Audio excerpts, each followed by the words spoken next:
Yeah, well, that's all they know. That's all they've been taught is be good, follow the rules, have kids, pay your taxes, and die. That's your whole purpose is to pay taxes, and I you know, know. I mean, I don't know what. And then people think that having kids is the only thing that makes them worthwhile. Well, there's a lot more you can do for the world than just making another human being. There's this. I mean, I always say help the ones that are already here. They need help. They're Right. lost. And the more people you put on the earth that are lost, the more trouble the world gets into. Look at the world. We're screwing it up. We're look at the mess that we're in because there's just so many people. Everybody, okay, another one, here's another one, here's another one. So what do we do? I don't know. What do we do? I don't know. And they just keep doing the same thing. Yeah. They always say the definition of insanity is to keep doing the same thing and expect different results. Maybe my children can fix the problem. I don't know what to do. I know completely. If we're not living with purpose, what are we doing exactly? What are we here to Yeah, do? Yeah, and you talk yeah, about that a lot in your books and your videos. Like find your passion, do the thing you love. Don't worry about anything else.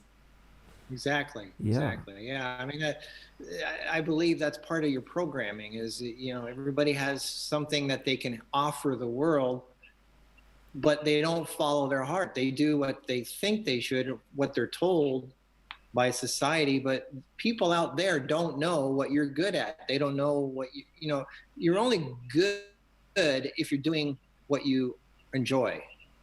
If you don't like what you're doing, you're probably not going to do a good job. So, and some people fear, well, if I do what I want, I might lose money. I might go, well, that's part of the test. It's part of the thing you have to go through to yeah, get there. You have to learn the hard parts, and that's part of becoming good at anything. Is you have to know if something goes wrong. Oh, I know what to do. I was there. I experienced the hardships, so I know what to do. If you don't experience hardships, you won't know what to do when the problem arises.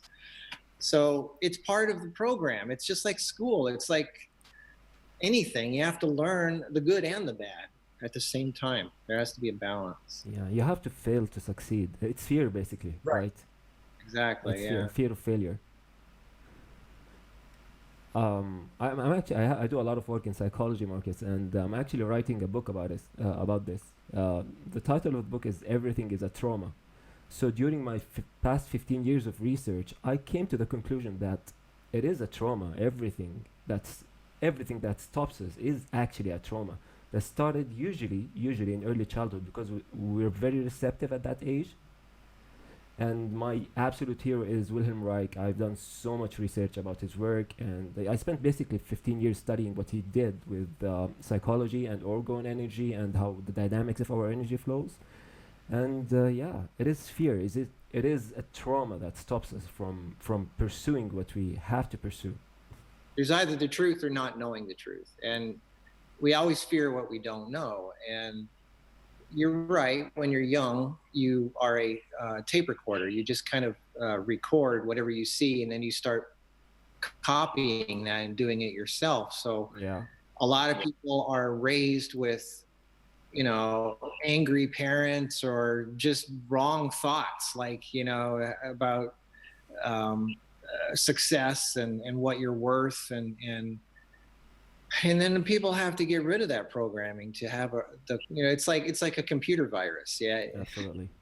Absolutely. Totally agree. it's it's a disease, but you can get over it. You have to just reprogram it, and that's part of it. And you just have to know that there's another world out there. There's endless possibilities, not just the one that you've been told. Yeah. Things happened to you when you went on your period of fasting in the desert. So that's basically when things started to happen, right? When you let go completely. Well, things were always happening. Yeah. The only difference is how you look at them. A Yeah. lot of things that happen, you could look at them and say, "Oh, that's bad. Oh, I'm such bad luck. Everything is bad. I'm a victim."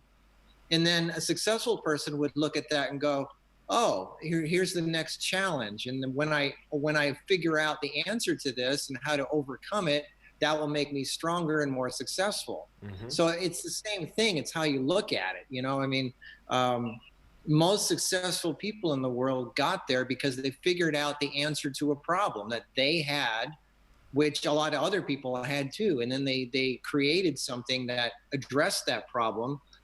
And other people said, oh, I can use that. And then the person became successful. So most big things come from a problem. They start with a challenge. So are you going to look at that as something that makes you give up and say, oh, I can't go any further, there's just too many challenges? Or do you get excited about it and say, you're like a handyman, how can I fix this? Oh, and then you figure out creative ways to get around that or fix it. And I grew up on a farm with, fixing things my whole life. My dad showed me how to take things apart and fix them, and about woodworking, electricity, and fixing buildings and machinery. And you need to know you got to go into life with a tool belt. Right. All right, give me anything you got. What do you need fixed?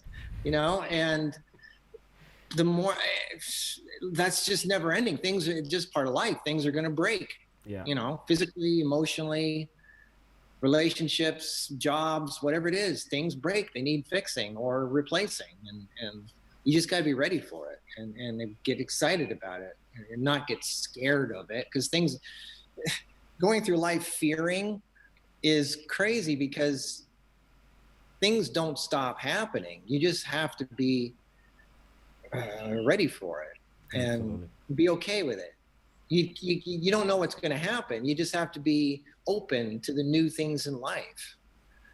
It actually becomes fun because you get to know that failing is part of the process. You have to go through a certain number of failures before you succeed, and it's part of the process. You can't change that. Well, the failures never end. It's how they say the most successful people failed more than anybody. Mm-hmm. It's 1,000 failures for one success, but you had to go through those to learn. Yeah. And that's what school is. And school never ends. People think when they get out of, when they're 18, 20 years old, school's over. No, it's just starting. School never ends. Yeah. And you always have to learn and grow and adapt. Things that adapt, they survive. Things that stay hard and don't change, they break and they die. Yeah, absolutely. Yeah, the people who can tolerate the process are the people who succeed eventually. And that's all about it. I want your take on this, all right? So when I was 18, I started researching nutrition, and I began with the macrobiotic diet, all right? So I spent 7 years doing that.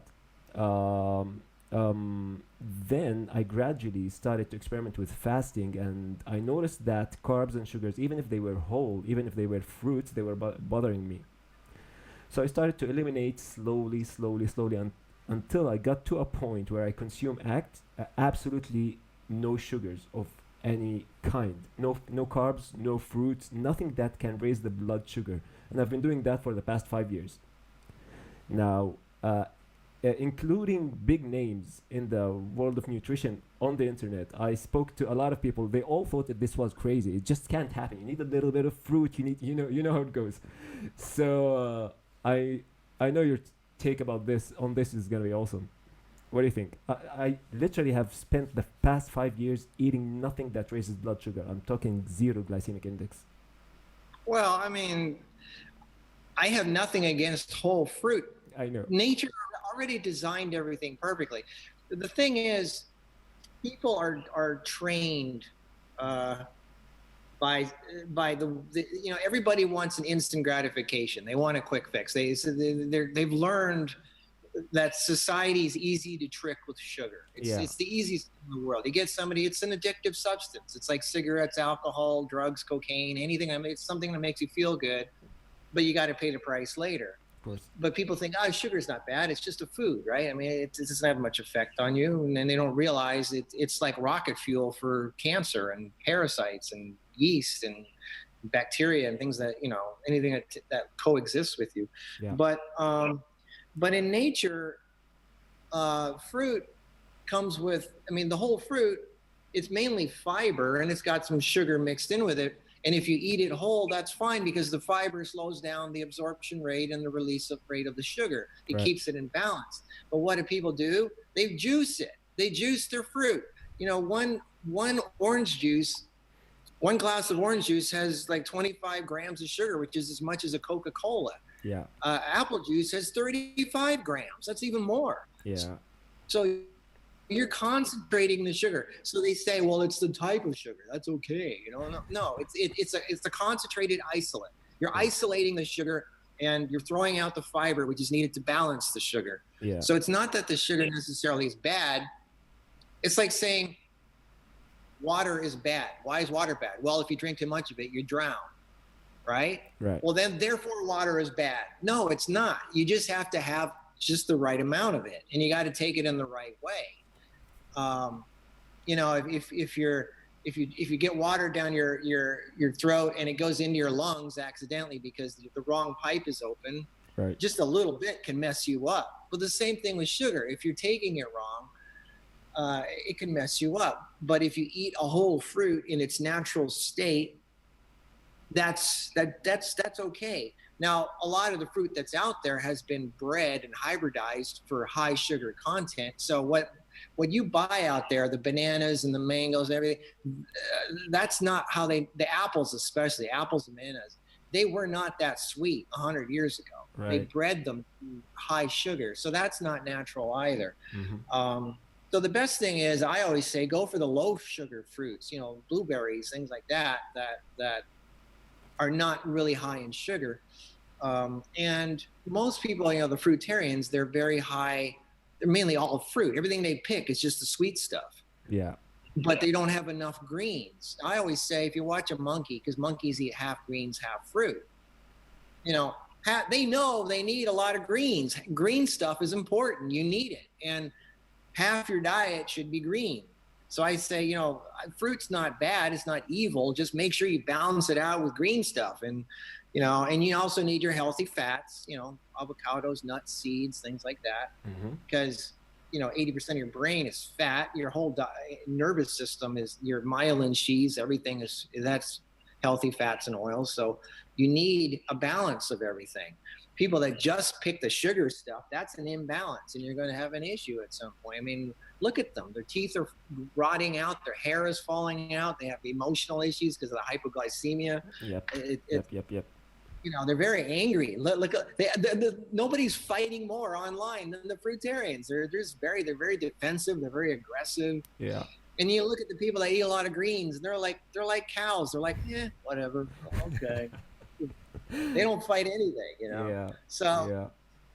So learn from nature. It's got everything figured out. Man thinks that it can improve on nature. Nature's already perfected it. Billions of years. Whatever doesn't work is already gone. So the only thing that works is what's left in nature.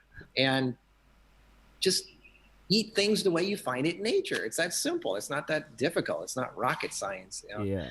Let me share with you exactly what happened to me, because things got to an extreme. Yeah, we're talking fruits, right?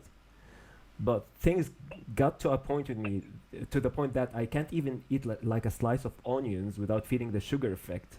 A small piece of carrot without feeling the sugar effect. And I chose to avoid that completely. Of course, I'm not telling people to do that. This is a personal choice. But it's like I felt most comfortable when I'm like on a ketogenic vegan diet. That's how it got. So I'm actually, Marcus, feeling like, our body would either use fat for energy, or it would use glucose, sugar, for energy. So it's like, if I eat a tiny amount of sugar, my body starts asking, should I switch or not? And that switching process feels bad psychologically. So I have to wait like few days before my body is content to its ketogenic status back. That's what's happening to me. So I mean it when I'm saying zero glycemic index. That's exactly what's happening. Yeah. I mean, everything does turn into sugar in your body, but it's a matter of how fast it gets. Like, if it's already got high sugar, it gets released instantly in your bloodstream. Your insulin goes. But you shouldn't have reactions like eating onion or something like that. I mean, I know it sounds weird, but it's like anything. It could be that you're just overly sensitive because your body were you not that healthy like 5-10 years ago? Were you kind of? Not really, no. I've spent like the past, since I'm 37 now, I started eating macrobiotically since I was like 18. But macrobiotics has a lot of cooked rice and Yeah, things but like that. it's whole. It's not Grain- bad. Yeah, And cooked grains are very, very high sugar, high glycemic. So yeah. people that you can get yeast issues and a lot of imbalances from that. So it could be that your body just got used to a certain way, and you have, your gut bacteria and your insulin and your pancreas and everything was going in a certain direction, and now it's like overly touchy, and you got to kind of work your way back. It But got I touchy. mean, Yeah, it got touchy. It's yeah, like I mean, I feel the fluctuation, like that switch between the ketosis process and that I can feel it physically, and that's why it's like just choose. it's like pancreatic post-traumatic stress syndrome. It's like sugar, sugar. It's like you had a bad experience in the past, and now your body freaks out at the slightest bit of it. But I mean, if you just eat whole foods like onions and carrots and whatever, I mean, it should be fine.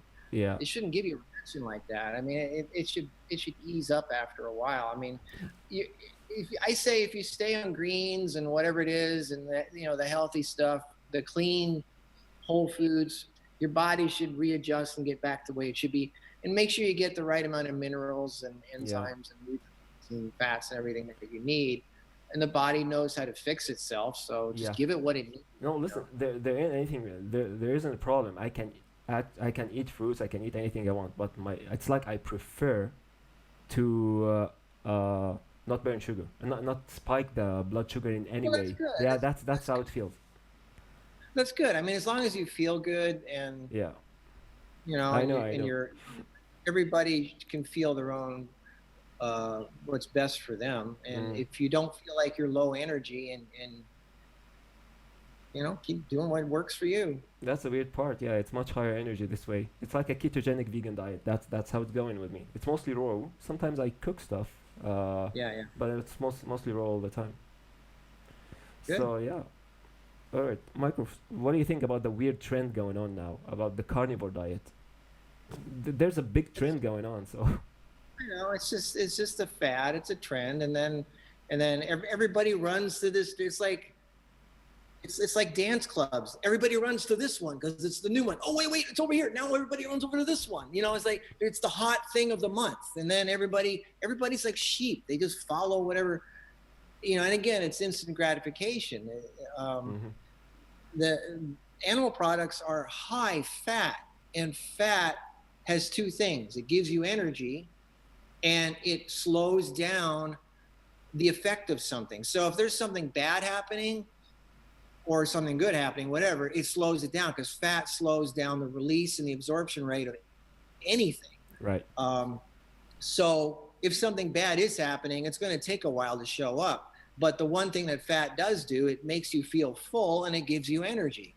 So and that makes you feel good, and you're not obviously you're going to look better because you're plumper looking because of the fat.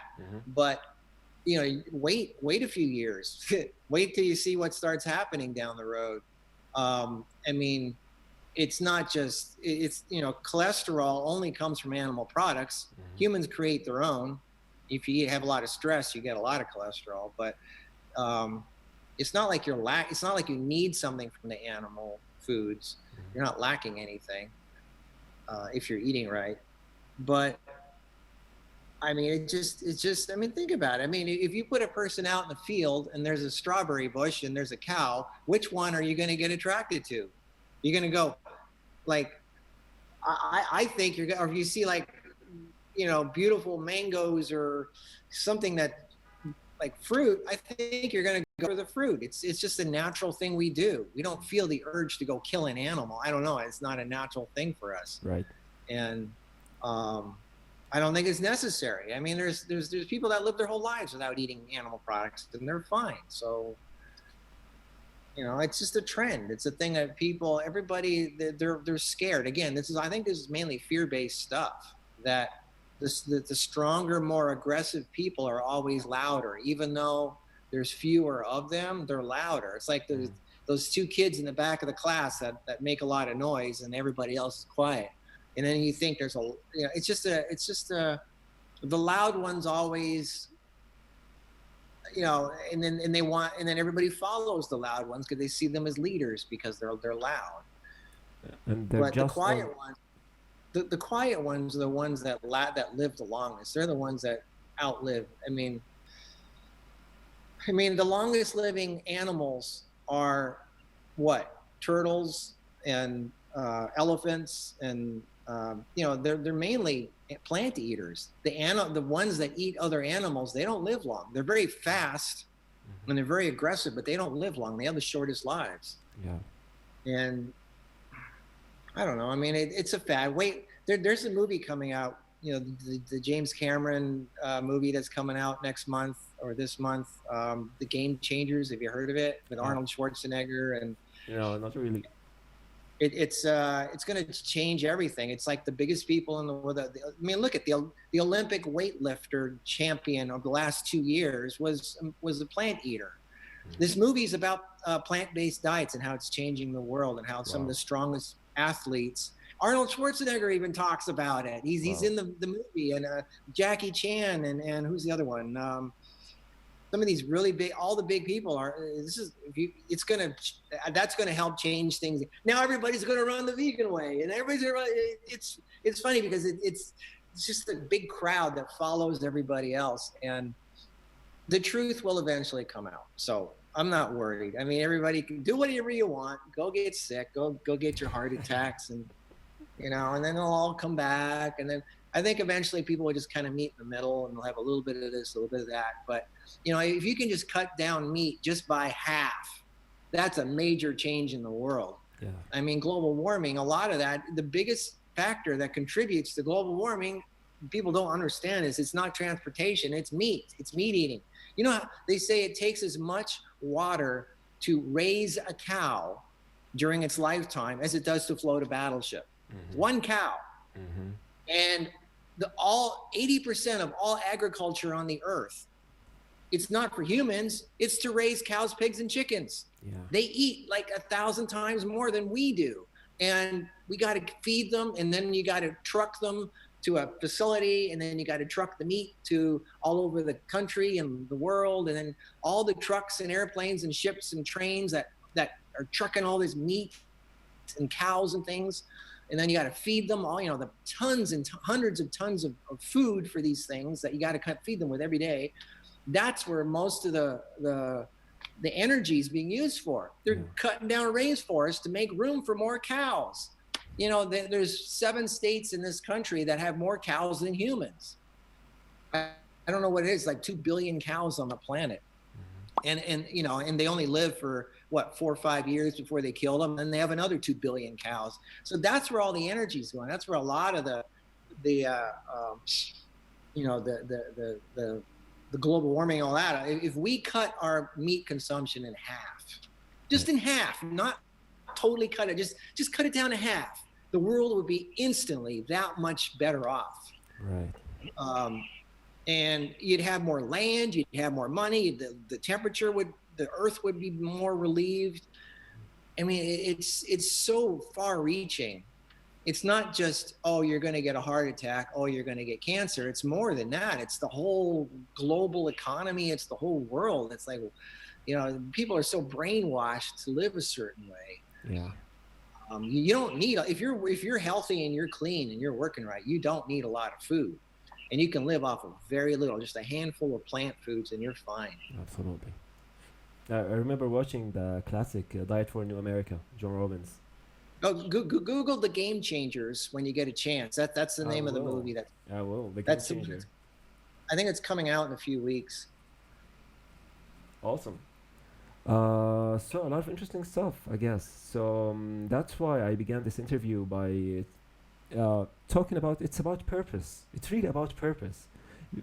If you're sick, and you want to cure yourself, you're gonna do the research and you're gonna do the homework and you're gonna cure yourself.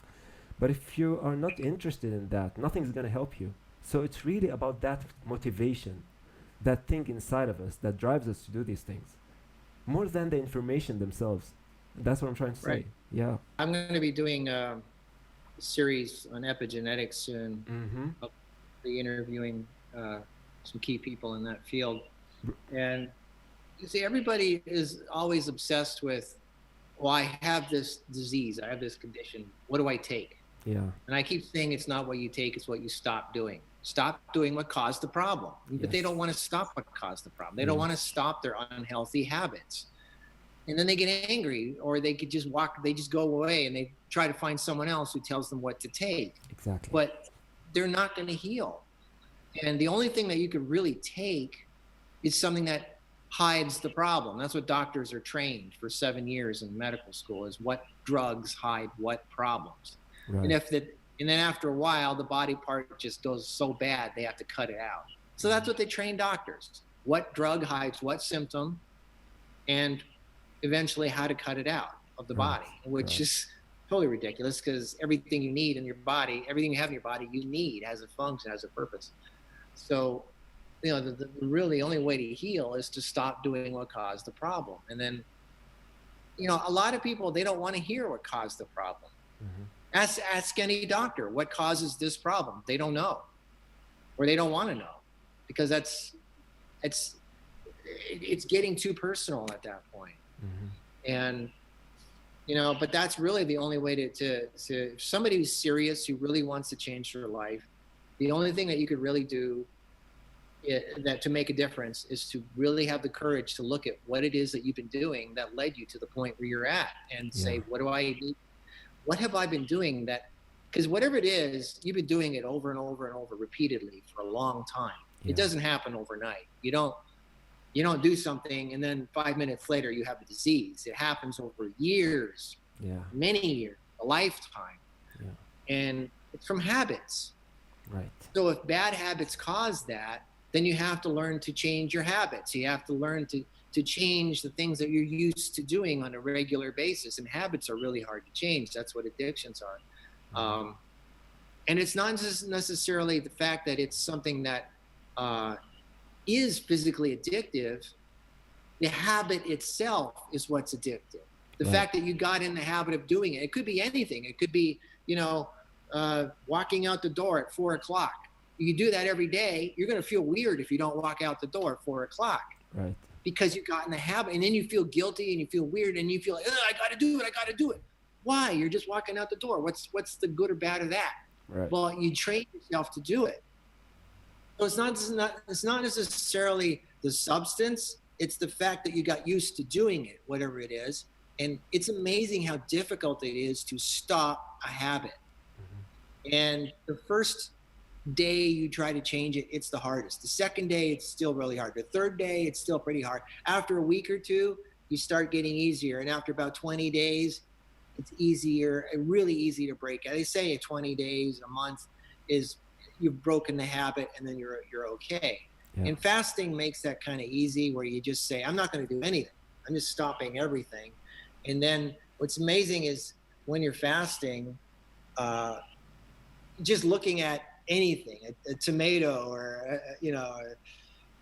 anything that is just something that you went, that's nothing before. Now you start drooling over it, or just some like you see some arugula and you go, that looks good, but you wouldn't have said that a month ago. You would have, that's stupid. I don't want that. I want candy, Yeah. So when you clean yourself out and you stop your habits, then you can restart good habits, and then you start doing only good things. That's why fasting is good, because it helps you break habits, and then you ease into it. Like a lot of people do the worst thing possible. They fast, and then what do when they stop fasting? They go and eat as much as they possibly can, and they eat the worst food, and they party, and they have and then they get back to where they were. Like, why did you even bother? So the thing to do is when you come out of the fast, do something light and do something good, and then only stick with the good stuff. And then you might not be used to it, but after 10 days, after 15, 20 days, you get used to it, and then it becomes part of your life, and now you've started a new habit. And this isn't just with food. This is with relationships. It's with money issues. It's with anything you do in life. You got to get into the habit of, doing the right thing, the new, better thing. And after a while, it becomes part of your life. That's how you reprogram, like you say, the traumas, the bad things from the past. That's the key. Yeah. Marcus, this has been a blast. I don't want to take more of your time. Of course, I feel like I've been talking to a friend. This is so beautiful. So yeah, Marcus. Well, it's nice to see people on the other side of the world doing similar things and being interested and excited about doing the right thing, being healthy, and Yeah, trying to get the message out. That's important. There should be like people every country doing this. I think, well, there are people, but it just helps to connect and make us feel better that other people are doing it. It's nice. It's actually very nice and pleasant to see somebody like you way far away in some strange country doing the same thing. Yeah. that's the magic of the internet, I guess. Yeah, but what's interesting is if you actually go to other countries, or I travel a lot, Yeah, and yeah, they might people might speak different, their cultures, their dress, everything's different, but you realize they're ultimately the same. The way that their value system, there's human beings, their core emotions, their drive, the basic everything is it's the same. yeah, They're it is. they just look a little different, but we all kind of want the same thing. Some are a little more lost than others, but I think ultimately we're all the same inside, and it's a relief to see that no matter how far you go in the world and how far you travel, Yeah, that that you can connect on the same level and have the same thoughts. That's kind of neat. same spirit, different packages. That's all. Right, right. Right. Keep up the good work, and Thanks, Marcus. This has been a blast. Needless to say. yeah. So good luck. Thank you, and to you too. I'll keep you updated. All right. All right. Thank you so much. Bye. Bye bye. Hesitate no more, no more. It's your God singing right to be loved. I'm sure no need to open up your mind and see like Kate. Open up your plans and damn you're free. Well, look into your heart and you'll find love.